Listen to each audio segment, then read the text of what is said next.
Digamos, Tomamos contacto con nuestro móvil en vivo, está hablando Ismael, allí desde los tribunales de Comodoro Pi, lo escuchamos. Que dicen ser medios serios y no son más que fantoches de prensa, ya estamos acostumbrados a eso. Fíjense lo que han hecho con Santiago Maldonado y las versiones que han hecho rodar. Doctor, es decir, esto ya estamos cansados, las versiones son muy claras. Acá tenemos 31 detenidos que a nosotros nos han comunicado y punto. Doctor, ¿ustedes entienden que los detenidos en ningún caso han participado de los incidentes? Absolutamente.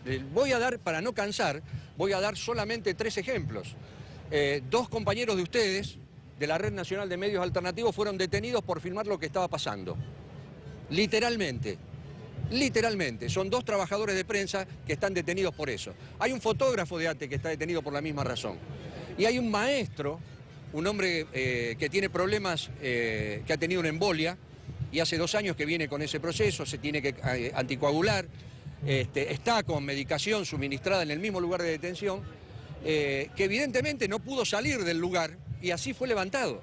Pero además hay un bar, por ejemplo, en Avenida de Mayo 947, vayan, entrevisten al dueño del bar. La policía entraba a retirar a la gente de ahí, a llevarse a la gente de ahí.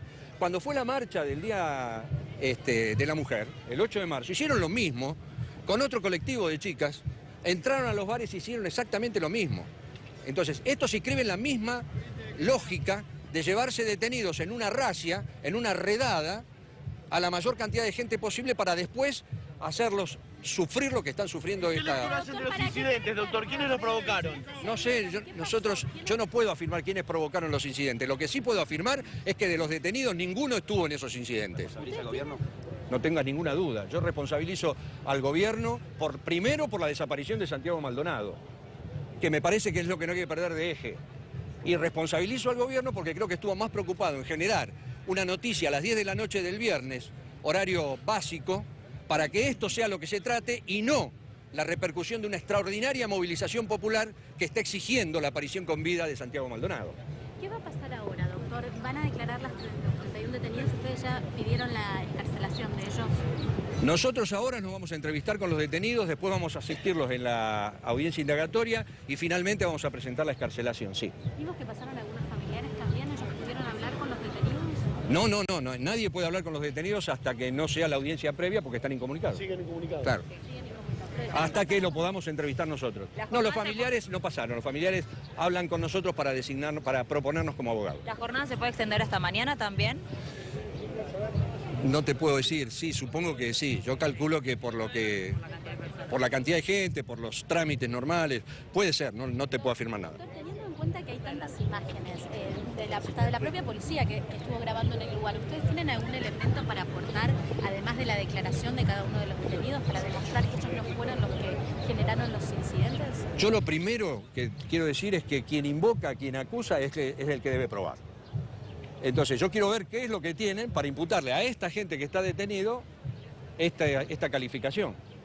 Porque es una calificación que además, no tengo ninguna duda, permítanme decir esto, no tengo ninguna duda, no está manejada del modo más claro, sino que yo creo de que viene con alguna recomendación de poner semejante calificación, intimidación pública y resistencia a la autoridad a gente que no tuvo nada que ver con el tema, pero necesitaban detenidos, de eso no tengo la menor duda. Técnicamente jurídica, sino política la calificación. Todas estas causas son políticas. La figura de la intimidación pública es una figura que tiene que ver necesariamente con la represión de la protesta social.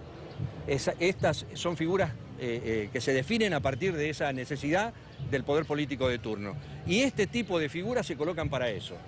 Tengan en cuenta que, por ejemplo, una resistencia a la autoridad requiere que vos agredas a la autoridad cuando te están deteniendo.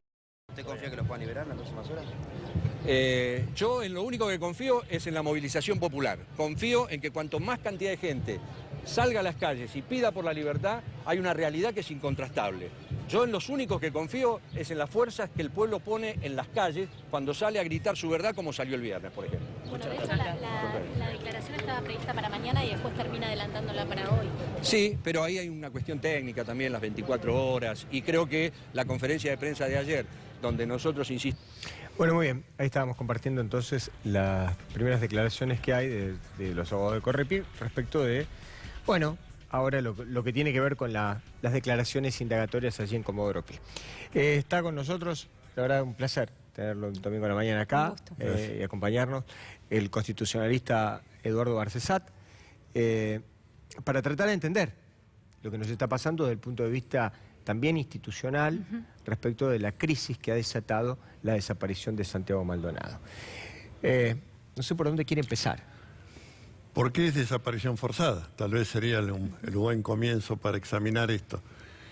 El delito de desaparición forzada es un delito complejo. Tiene, por un lado, la autoría material que tiene que ser exclusivamente perpetrada por elementos del aparato de fuerza del Estado o tener la aquiescencia del Estado para operar la apropiación del cuerpo. Este es el primer nivel de responsabilidad que llamaríamos autores materiales. El segundo nivel es el de los autores mediatos, es decir, aquellos autores de escritorio que imparten las directivas, los protocolos, la normativa, y este es un nivel indispensable para que pueda operar el de la apropiación material del cuerpo. Y el tercer nivel, que generalmente coincide con el segundo, de los autores mediatos, es el del encubrimiento, es decir, tratar de deslizar y encubrir cualquier forma de responsabilidad que enderece contra quienes efectivamente dieron las directivas y cometieron la apropiación del cuerpo con ese resultado incierto, que es lo otro que caracteriza a la desaparición forzada y que la diferencia del asesinato del crimen de homicidio, ¿no? Es decir, tiene un agravante psicológico que es la incertidumbre, ¿no?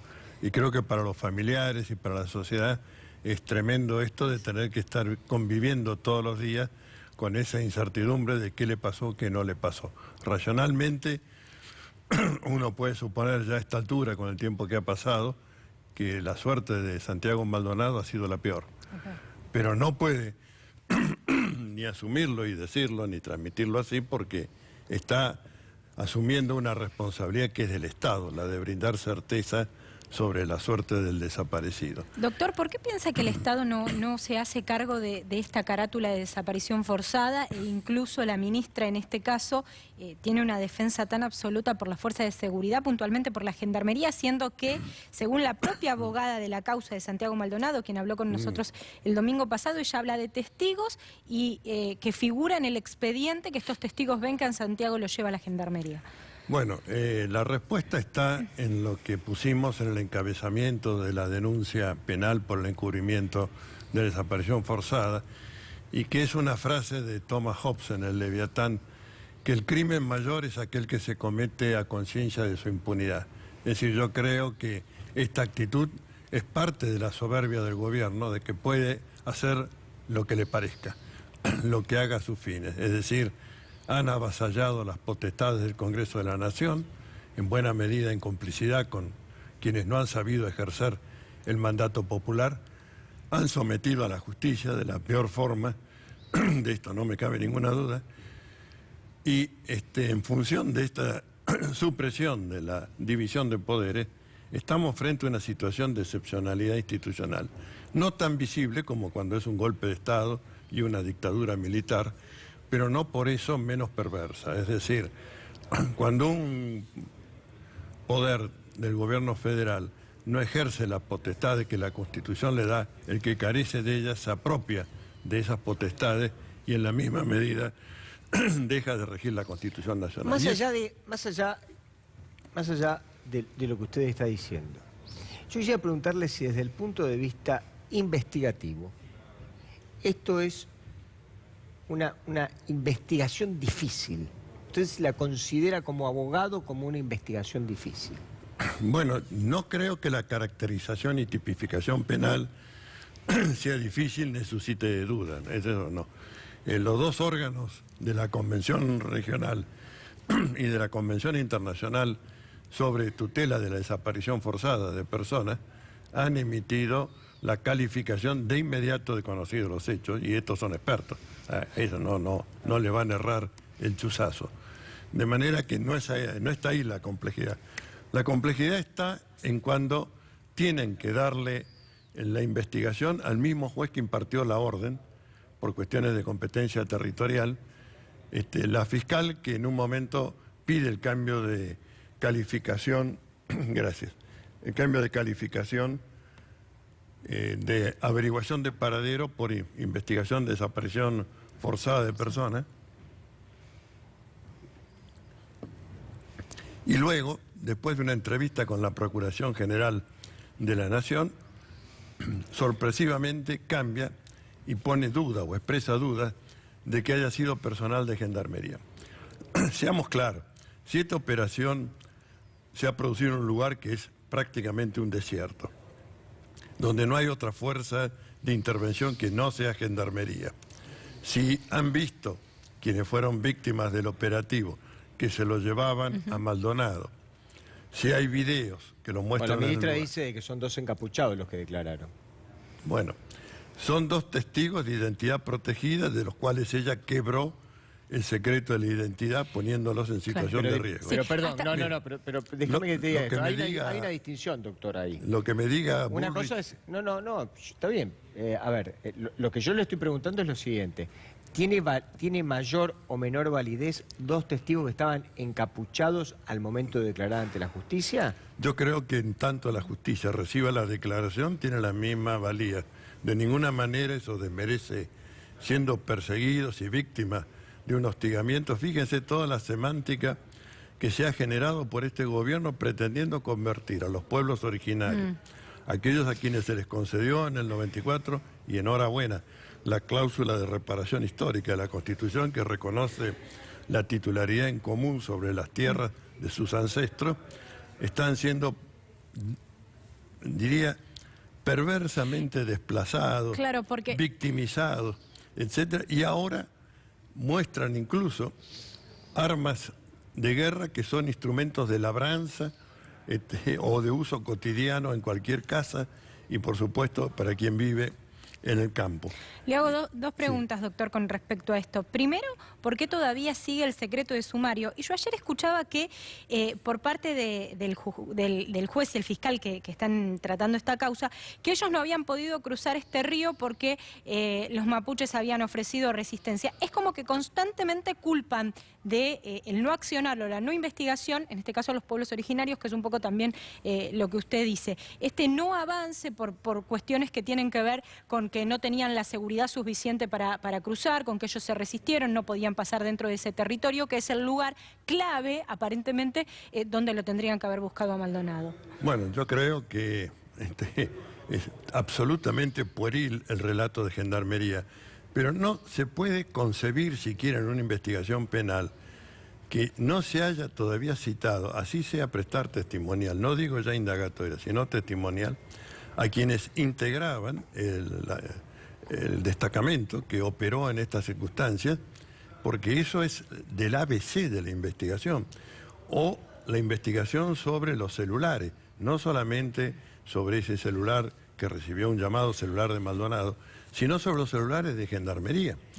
¿Cómo es posible además que se haya falseado el sentido de la presencia del jefe de gabinete del Ministerio de Seguridad Interior, doctor Pablo Nochetti, diciendo que casualmente pasó por la ruta, vio a un amigo y se quedó de las 9 de la mañana a las 6 de la tarde, cuando debe ser un amigo muy querido, ¿no?, para una prolongada estadía como esta?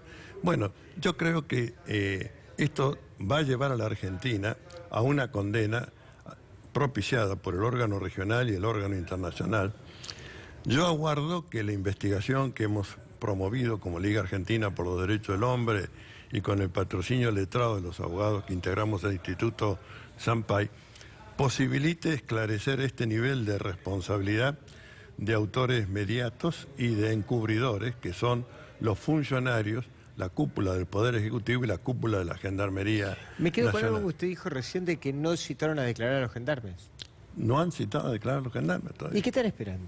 Bueno, habría que preguntárselo al juez y a la fiscal, pero son ellos quienes conducen la investigación, si se lo puede llamar esta investigación. Yo creo que es un simulacro de investigación. Es muy deficiente. Yo decía hoy a la mañana que uno lo ve, ¿no?, con el tema de los atentados en diferentes países del mundo, donde no pasan ni siquiera 30 minutos y ya saben quiénes son, con nombre y apellido, a dónde van, Sí, a así dónde es. están, etcétera, etcétera, etcétera. Acá, porque acá lo que no hay que olvidarse, porque independientemente de cualquier interpretación política que uno quiera hacer, el hecho fáctico es que había 10 gendarmes, 20 gendarmes, no sé cuántos eran, y 10 tipos más que eran los que estaban haciendo una movilización, una protesta, y en 30 personas está la verdad sobre Santiago Maldonado. Pero por supuesto, Básico y Doctor, elemental, es así.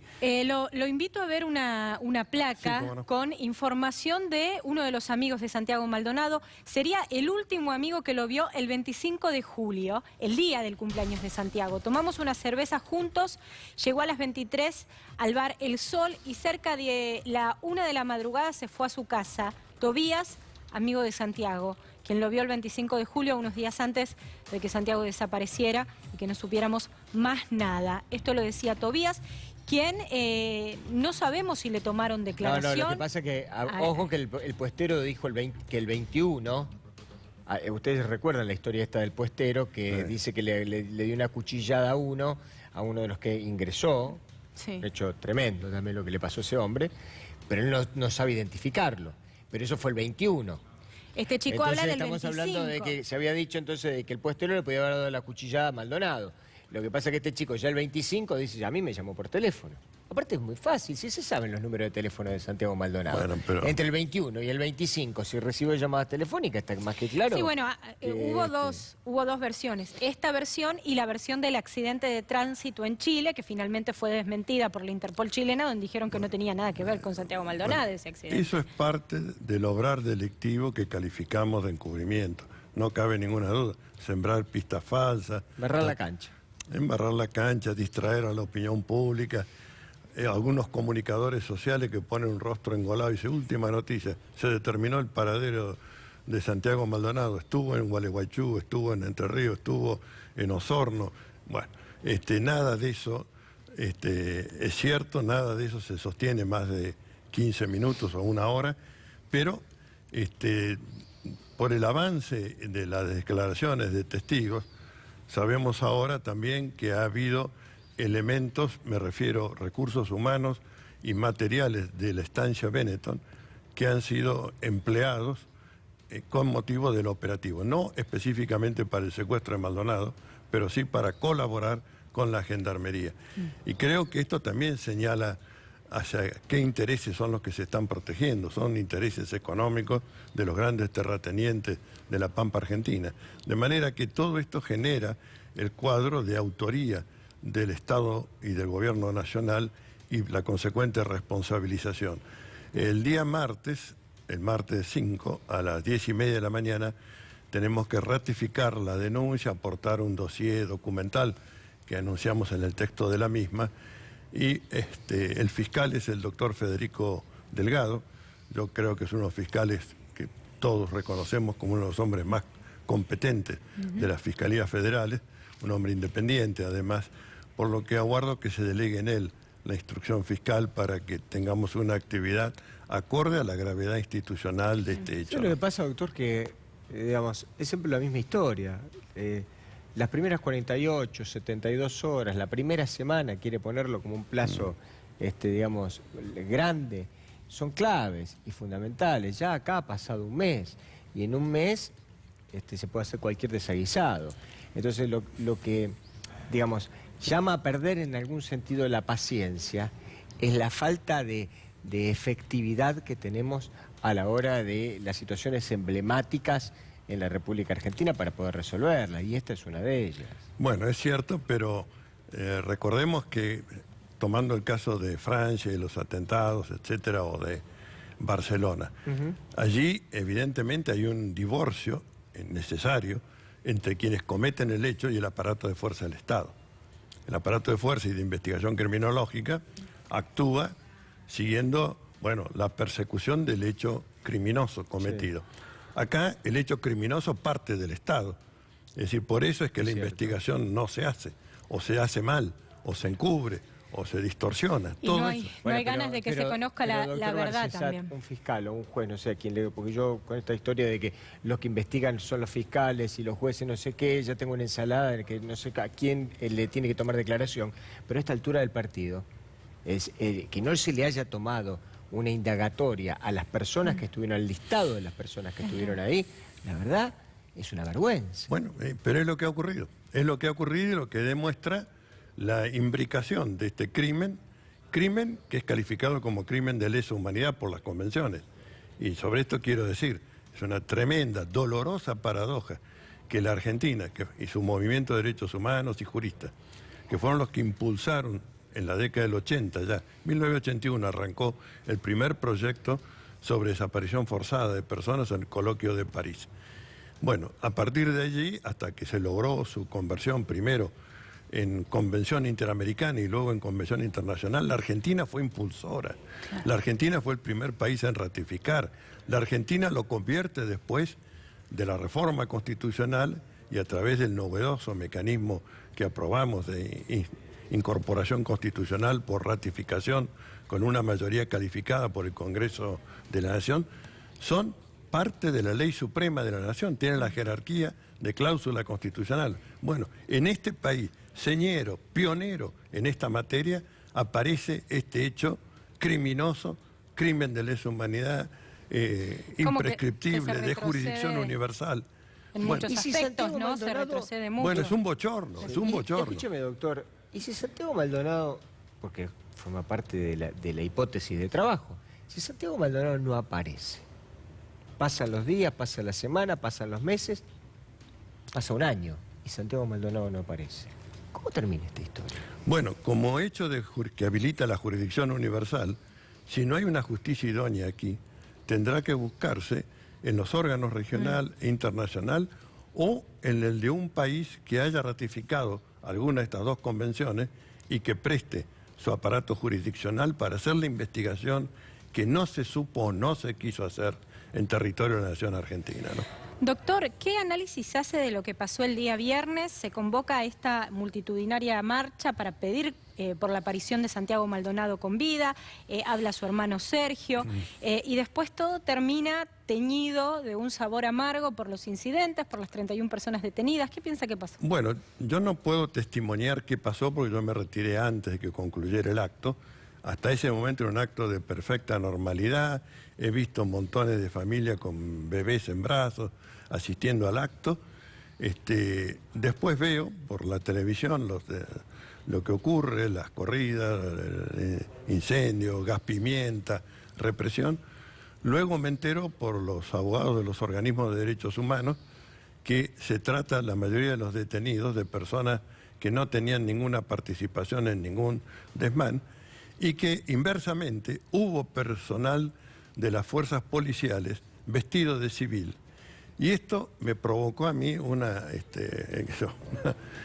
recuerdo tenebroso, es decir, bajo la dictadura cívico-militar, nunca los integrantes de las fuerzas de tarea, como se llamaban, que estaban integrados por personal militar de las fuerzas de seguridad y policiales, tenían que estar todos para que nadie después hablara, siempre iban de civil y con móviles no identificables, es decir, nunca utilizaron un vehículo con inscripción Policía Federal o Gendarmería Nacional, sino vehículos sin chapa, los famosos Falcon o lo que fuere. De modo que estamos reintroduciendo la bestia de la excepcionalidad institucional en la sociedad argentina. Y contra eso, quienes hemos batallado en aquel entonces y ahora, tenemos que elevar enérgicamente la voz para decir nunca más. Es decir, no vamos a tolerar la excepcionalidad institucional que se reinstala en la sociedad argentina, ¿no? Gracias, doctor Garcesat. Muchas gracias. Amable por haber venido. Eduardo Garcesat, abogado constitucionalista, que nos da una mirada más amplia de todo lo que está pasando con el tema de Santiago Maldonado. Y acá nos vamos al móvil. Sí, nosotros vamos a tomar nuevamente contacto con nuestro móvil. Está allí Sol Urroz trabajando en vivo. Sol, nuevamente buenos días. Lores, y hace algunos minutos nada más estuvo dialogando con los medios Ismael Jalil, quien es abogado de Correpi, y nos brindó algunos detalles de lo que está sucediendo actualmente adentro de los tribunales de Comodoro Pi. Ya han ingresado entonces los 31 detenidos, alrededor de las 8:30 de la mañana fueron llegando todos.